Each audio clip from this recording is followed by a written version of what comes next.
The issue of globalisation and the issue of religion are controversial, whether separately or together. I want to talk a little bit about how globalisation is a phenomenon which we know quite a lot about, but also a phenomenon which is also controversial and hotly debated. The word globalisation has been in common usage now for probably 2 or 3 decades. It's a word which implies different things to different people. When it comes to religion, globalisation is a major factor in how religion talks to people around the world and how religions respond to changes in that global environment. I want to say a little bit about globalisation as a concept and a little bit about its history and development over time. The issue of globalisation has become very important in the last 2 or 3 decades, particularly since the end of the Cold War in the late 1980s. The Cold War, as you will probably know, was a period of sustained conflict, ideologically focused between East and West, between the Western countries led by the United States and the Soviet Union, which was a country which has now changed its name to Russia, and which was ideologically motivated by communism. When the Cold War came to an end in the late 80s, there was a major shift in emphasis in global politics. The world changed dramatically from the late 1980s and early 1990s. And it's from this time that the phenomenon of globalisation begins to be discussed in various fields, including international relations, politics, sociology, economics and cultural studies. So globalisation is a multifaceted, highly significant focal point of interest about how the world has changed in recent years following the end of the Cold War around about 30 years ago. But of course, like many big words, many big concepts, it's a concept which is hotly debated and often unclear. So I want to describe 2 or 3 aspects of globalisation, first of all, which I think are important for our understanding of how globalisation affects religion at the current time. I want to talk about what I'm going to call technological globalisation, what I'm going to call economic globalisation, and what I'm going to call cultural globalisation. But bear in mind that these are concepts which overlap quite a lot, and the idea is to separate them out in order to help explain the overall picture of what globalisation is and how it affects our world and how it affects religion in that world. So globalisation is the process by which people are linked together in ways which are much more consistent, profound and significant than they were in the past. Globalisation is almost a never-ending process. It used to be thought that we would move from a period of non-globalisation to an end state called globalism, in which there would be a world defined by global linkages in ways which were clear and apparent. I think we would now say that globalisation is a never-ending process, which is difficult to see an end state to, but it is something which has enabled the world to be observed in ways which it hasn't been in the past. So globalisation is very controversial, it's debated, but it's a fuzzy concept. It seems to be very frequently employed by a large number of people, but I think it's important that we see it as having particular characteristics which enables us to understand it rather than just talk about a broad concept called globalisation. And that's why I refer to technological globalisation as one of the key components of how the world has changed in recent years. Some people see globalisation as an inherently bad thing. Some people see globalisation as an inherently good thing.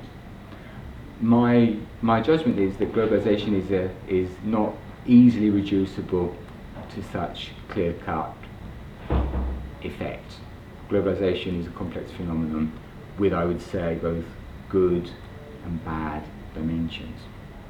But even that is a problematic statement in a way, because it objectifies globalisation in such a way as to encourage us to think of globalisation as a set of characteristics which we can like or dislike.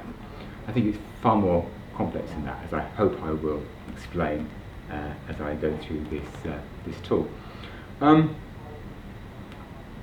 Very often we think of religion in terms of globalisation as a component of perhaps increased tension or friction. And the question really is, why would we think of globalisation as a component of increased tension or friction? As I shall go on to say, this is by no means the whole story, but it's certainly something which might occur to people when thinking about the relationship between religion and globalisation. The dimensions of globalisation which many of us think about when we think of the term globalisation falls into various categories. On the one hand, we think of globalisation as a force for change. I think it's almost axiomatic that when we think about globalisation, we think about how the world has changed and how the world is changing. And it can stimulate in people feelings of uncertainty about their own lives, about how the world is developing, how their future looks, how the future of their families and children will look in the future. And to some people, globalisation is seen as a key dimension for those changes which are occurring around them. So the question is globalisation a good thing or a bad thing? And I think that we can certainly suggest that globalisation is a force for multifaceted change, which brings both progressive and less progressive, a progressive and less progressive impact into people's lives. Some religious groups, for example, would see themselves as anti-globalisation, and the question would be, why would they see the world in such a way? And it may well be that for such people, globalisation is synonymous with the introduction and development of alien values to their own cultures, to their own lives, to their own religious worldviews, which they see as a significant challenge to their own positions of their communities in various ways. On the other hand, it's often suggested that globalisation is a source of progressive ideas for change. For example, democratisation is one of the major phenomena of the late 20th and 21st centuries.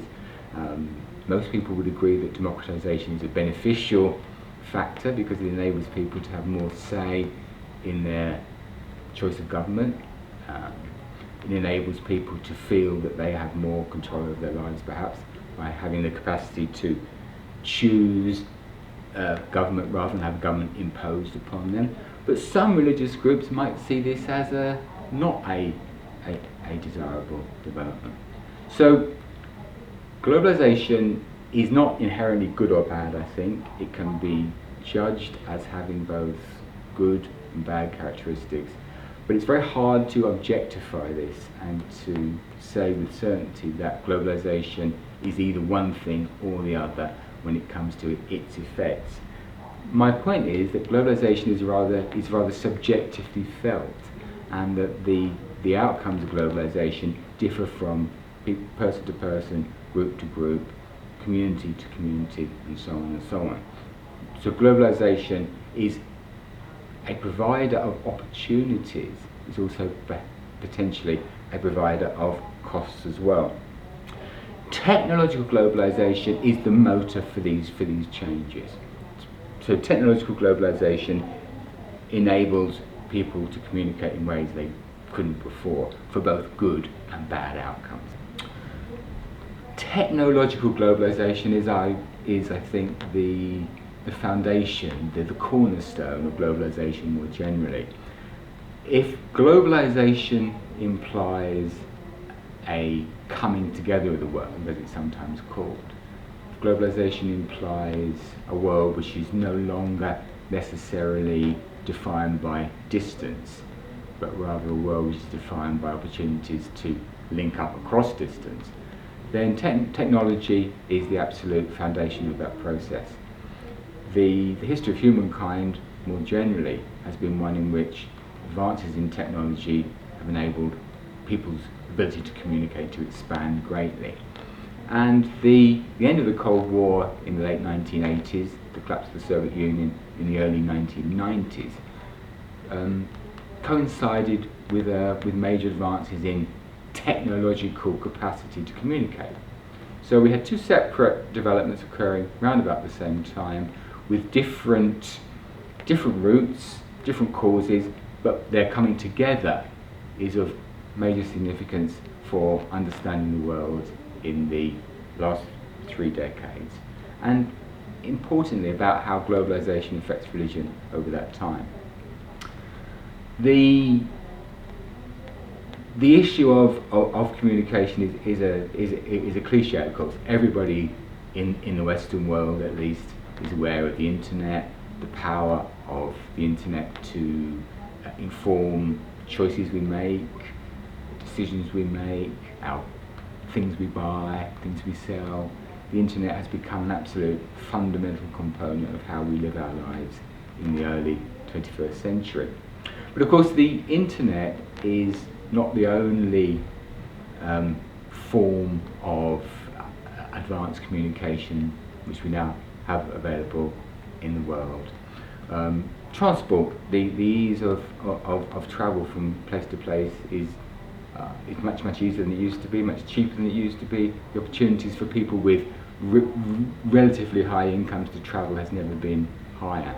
So there's a range of things which I would link to this phenomenon that I would call technological globalization, which enables people to experience the world in a much broader way than before, and have opportunities to experience the world in ways which were totally beyond the capacity of our parents or grandparents to understand.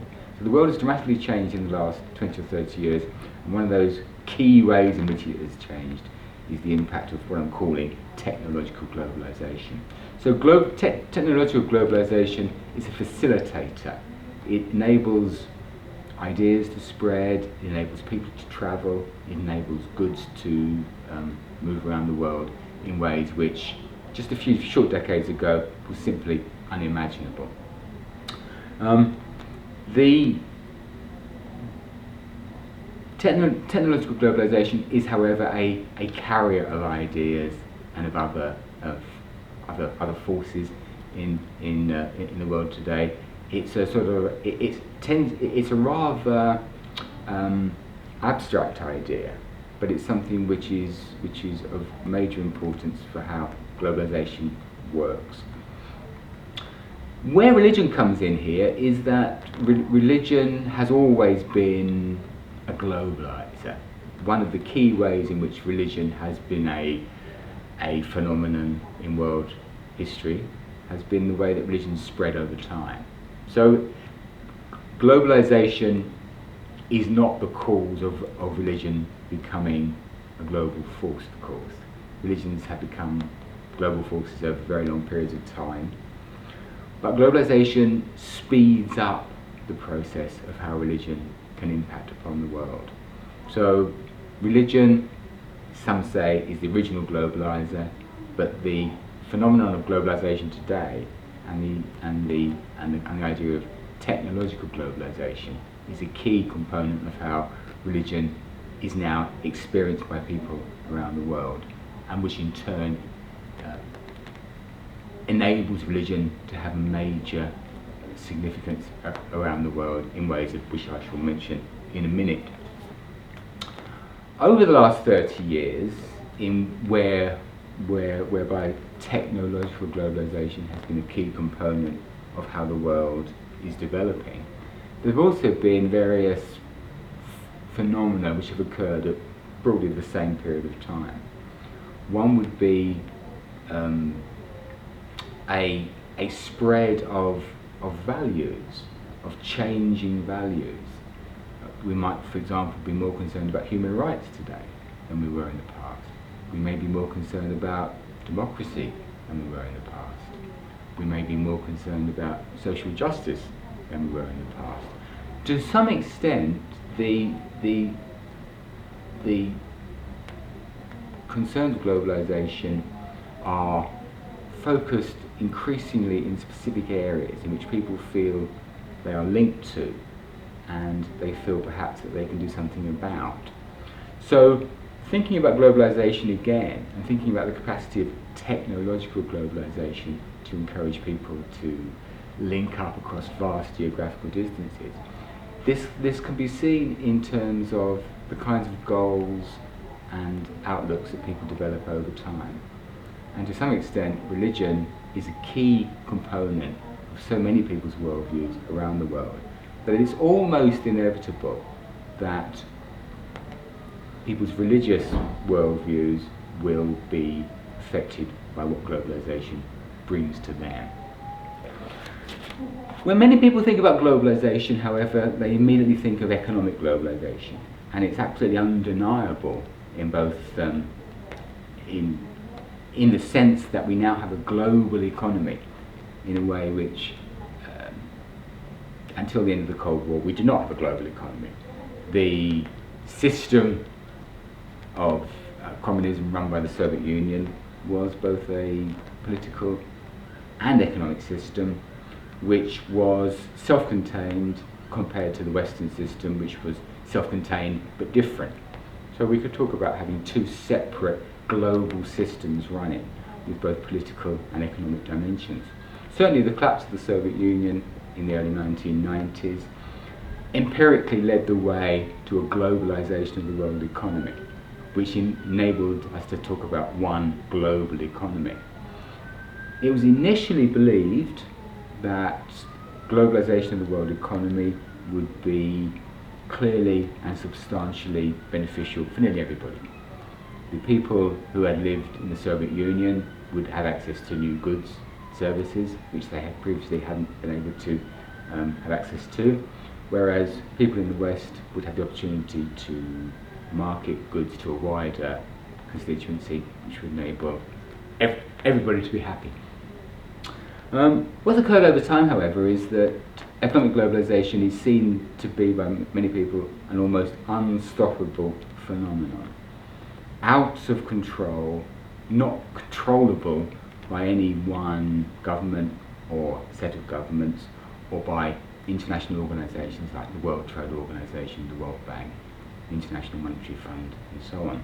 So I think to many people they see economic globalization as a runaway horse which can't be stopped, which is taking people's lives with it in ways which they can't control. Now once again, it's important to point out the differential impact of economic globalization. Some people benefit greatly from economic globalization, other people arguably do not benefit in the same way. One empirically verifiable fact about globalization is that over the last 20 years we've seen a polarization of wealth globally. The paradox is that there's more wealth produced globally, so those that see globalization as a good thing are able to point to growth in global GDP, global gross domestic product overall, which sees a rise year on year throughout most of the last 30 years. So the world is richer. But at the same time we've seen growing numbers of people in extremes of poverty. So the fact of the matter is that economic globalization brings both benefits and costs. And where religion comes into this particular dimension is that people may see religion as a way of helping to deal with some of the costs and indeed some of the benefits which globalization brings. So Economic globalization is a phenomenon which can be seen in relation to developments within religions over time, and I shall say a little bit more about that a bit later on. The third dimension of globalization that I wanted to introduce now would be what I'm calling cultural globalization. And cultural globalization is a very fuzzy concept indeed. To some people it means an Americanization of the world. It could mean the spread of American fashions, American tastes, American cultural artifacts like popular music artists and film stars. It could mean the imposition of alien values which are seen to be derived from a Western or American viewpoint. So cultural globalization is one of the ways in which we can think about how religion engages with globalization, and it can sometimes lead to increasing hostility to a Western point of view, Western lifestyles, and so on. And of course, technological globalization enables people to experience such effects in much greater immediacy than they would have done in the past. The paradox, once again, is, however, that many people wish to experience an Americanization or westernization of their culture, but many people, on the other hand, do not. So cultural globalization is often seen as a synonym for Americanization or westernization, which is sometimes received poorly by people in non-Western environments. The issue sometimes comes into focus with religious groups because some extremist groups have as one of their focal points, one of their bones of contention, this process of Americanization or westernization, and they can build religious worldviews which are antagonistic to this process. I should say a bit more about that in a minute as well. It's not only, of course, militant or extremist expressions of religion which may have an anti-Western or anti-American viewpoint. This is a wider phenomenon which can include a range of actors.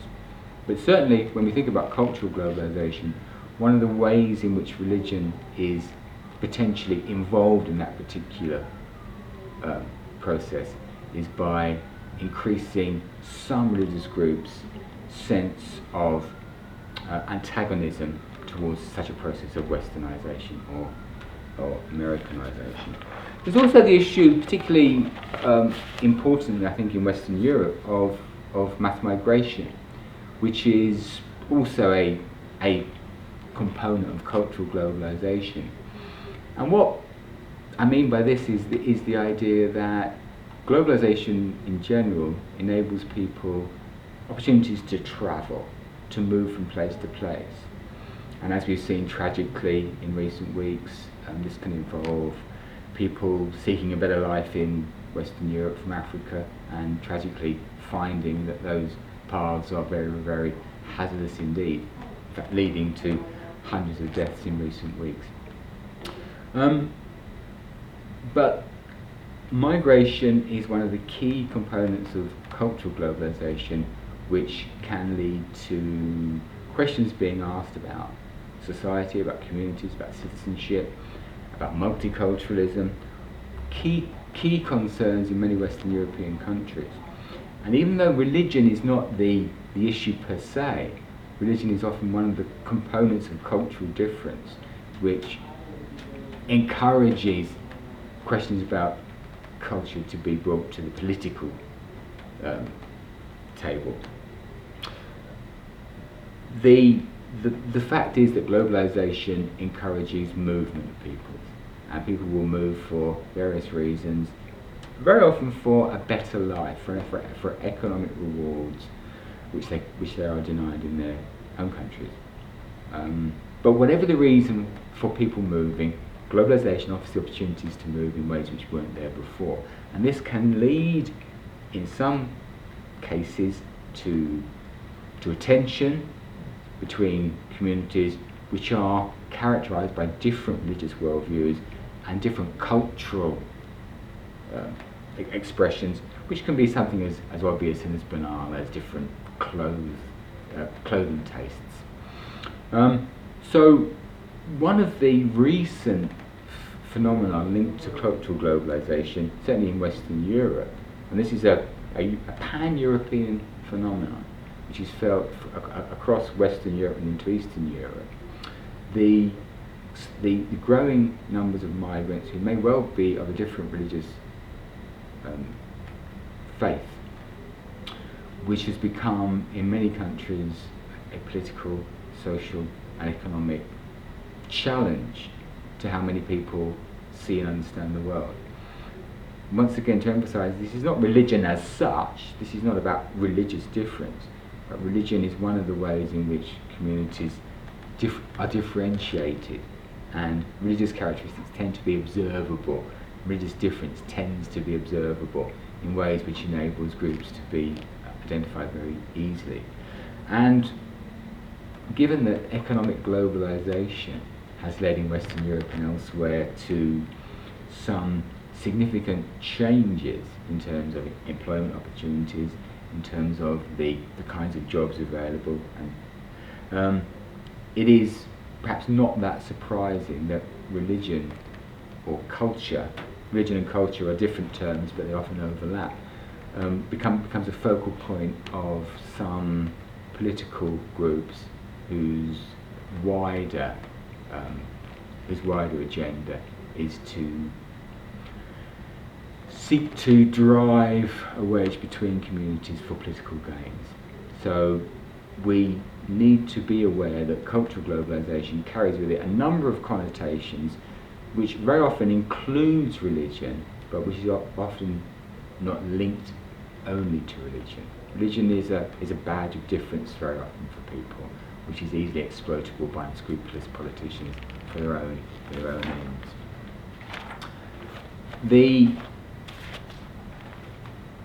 The characteristics of globalisation that I sought to identify initially here: technological globalisation, economic globalisation and cultural globalisation, by no means the whole story when it comes to perceiving globalisation in a post-Cold War environment.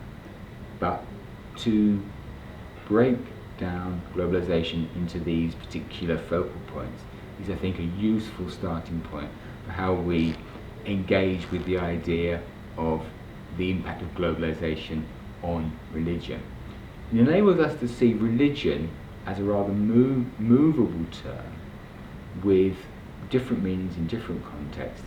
It enables us to see how religion links into various social, political and economic issues which are newly underlined as a result of globalisation. Globalisation doesn't necessarily bring anything new to the table, but it brings things to people's attention in much starker, more direct and more immediate ways than in the past.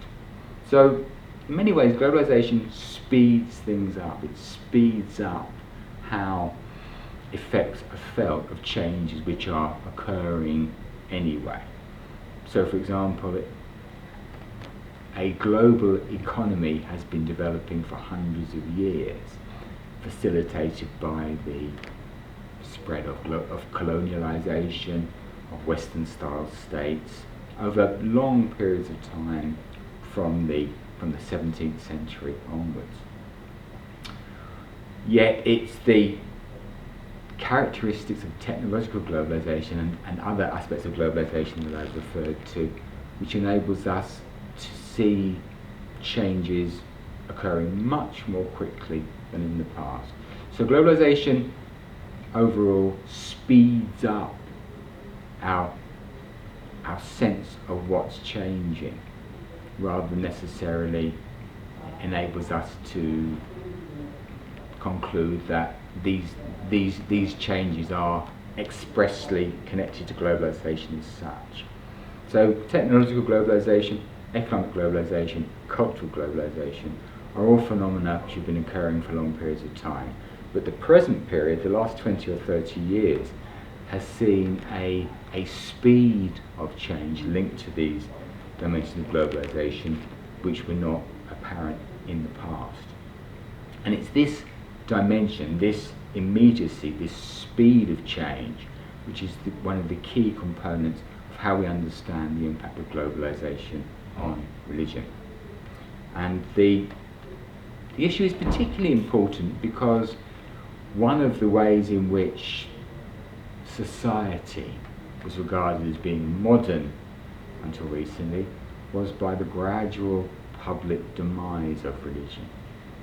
So we have components connected together in this general term called globalisation, which have encouraged, many people would argue, a return of religion to international prominence, international political prominence, in ways which we find to be very surprising. And it's the connection between globalisation and what's often referred to as the return of religion, which are particularly important for the wider issue of the links between globalisation and religion.